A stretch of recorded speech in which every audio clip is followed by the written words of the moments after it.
Good morning, everybody. Welcome back to the channel. Hope you're all having a great day. And if you're new to the channel too, and hit the subscribe button, that would help me out immensely. In this video, we are going to attempt to get the Mark II finally registered.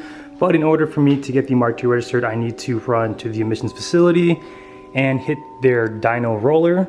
Even though the Mark II is a 1997, it does not have an OBD2 port, so I believe they're going to put it on the roller, run it to between 30 and 45 miles per hour for a good, I think, 3 to 5 minutes, and then measure the exhaust gases.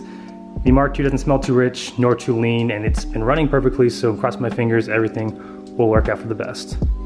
And in the meantime, I just need to take pictures of the Mark II one more time, send them to my insurance company, have them send it to the underwriter so I can insure the car under classical car insurance, so I can be completely emissions exempt and save a ton of money monthly. And after the holiday season, I really want to address all of the leaky seals on the 1JZ. My lower pan's leaking, my upper pan is leaking, and the only way to fix that is to, of course, remove the pans and then reseal them with some gasket maker from Toyota. But unfortunately, to do that, to get access to all the bolts, you need to pull the motor or suspend the motor and drop the subframe.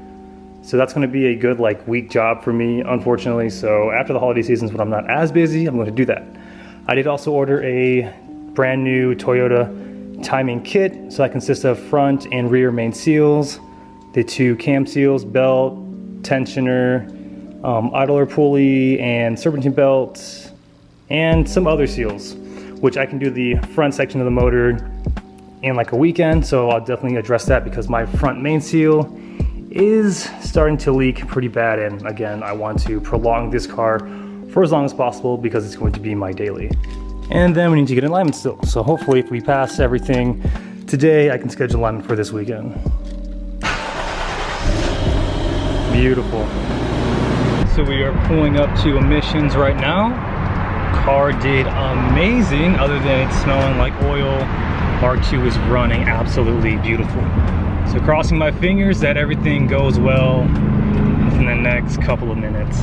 We are back home, and let me just say this. The Jzx100 chassis are solid, very grippy. Steering response is very tight. Just everything just feels so structural, rigid. It just feels super solid in stock form. Again, all we have is just coilovers with adjustable dampening, but the Mark II it handles so well with this current setup, and I cannot wait to do all the adjustable arms, swap out all the bushings to polyurethane and solid, and sway bars, strut bars. I just cannot wait for that evolution of this Mark II. In time. Don't want to make this thing super crazy just yet because, like I mentioned in the beginning of the video, registering this car is top priority. So I'm back from missions, and unfortunately, I got rejected. Reason being is, even though it is a 97, it should be OBD2, even though it's an import, 25 years old. If I want to run on the roller, I would have to have an OBD2 port where they can plug up, do the diagnostics, and then plug up the exhaust, run the emissions, test it, measure it, whatever they do.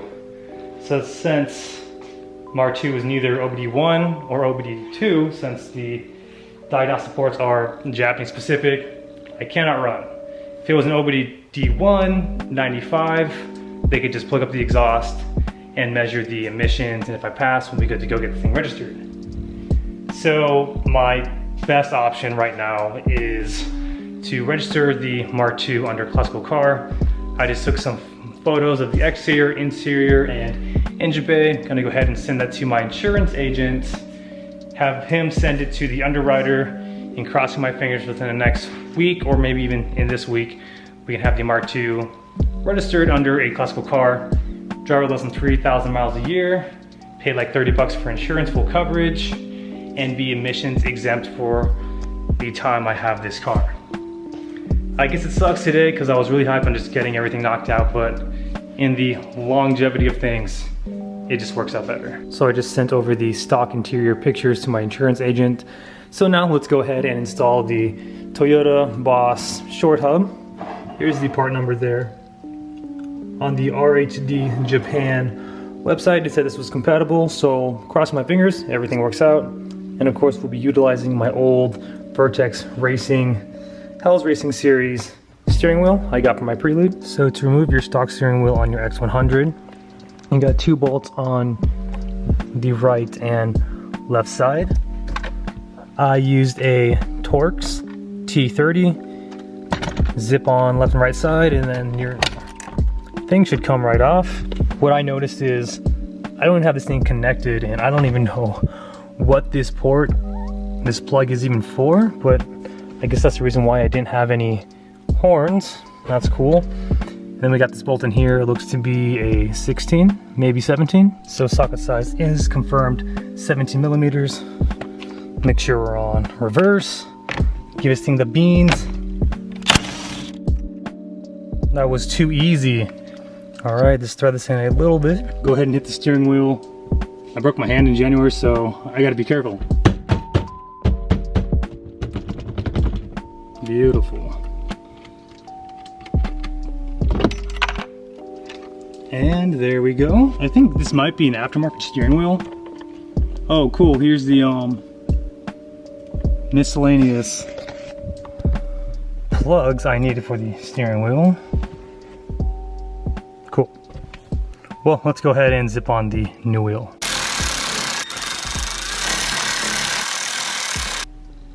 And there we have it, ladies and gentlemen, the Vertex Speed Hell's Racing Series steering wheel in the Mark II.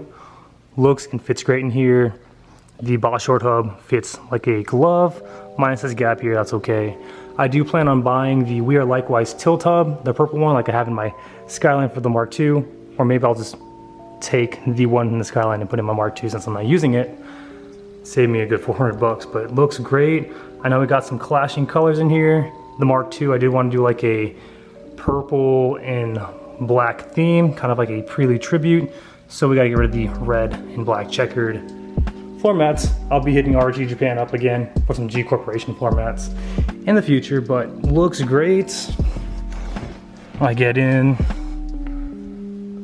lean back pretty good, slight arc on the arms, and we are cruising. I mean, unfortunately, no horn gang because the wires aren't there, and tonight I'm gonna order some titanium hardware because the ones that normally come stock in like say Boss or NRG or just kind of like low quality material and they strip really easy, so getting some aftermarket ones, titanium or steel, will definitely help. But so far, I mean, interior's good. Oh yeah, I also did pick up this Seiko dash mat from Seiko in Australia. A huge shout out to them. Fits like a glove. It was like 115, maybe 20 bucks. But yeah, fits good. Just have to double side tape it, mount it to the dash, kind of protects the dash a little bit, gets rid of that glare, but fits good. OEM quality. I just got it in black with some black stitching. Nothing crazy. And then next on my list is a aftermarket doubled in, since I do have the wires now. OEM radio harness. Still don't know what this is.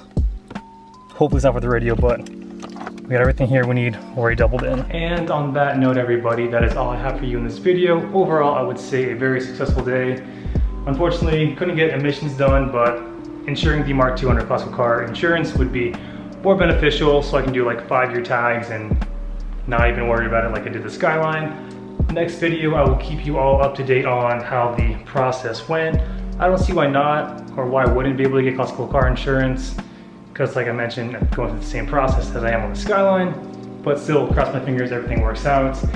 And once I get the Mark II registered, I'm gonna dig into the Mark II's budget and see how much money we have left to spend. I'm really entertaining the idea of buying the catback for the Mark II. Going to go with a Tomei titanium exhaust for it because I love how it sounds, especially on a straight 6. And we also have that aftermarket dump pipe I got from Australia a couple months ago too. And I believe a couple of the gaskets too on the OEM exhaust system are shot, so I would consider this definitely maintenance. But other than that, guys, thank you so much for the continuous support. And if you're new to the channel too and want to hit the subscribe button, that'd be awesome. And remember, aim high, drive low. We'll catch the next video. Take care.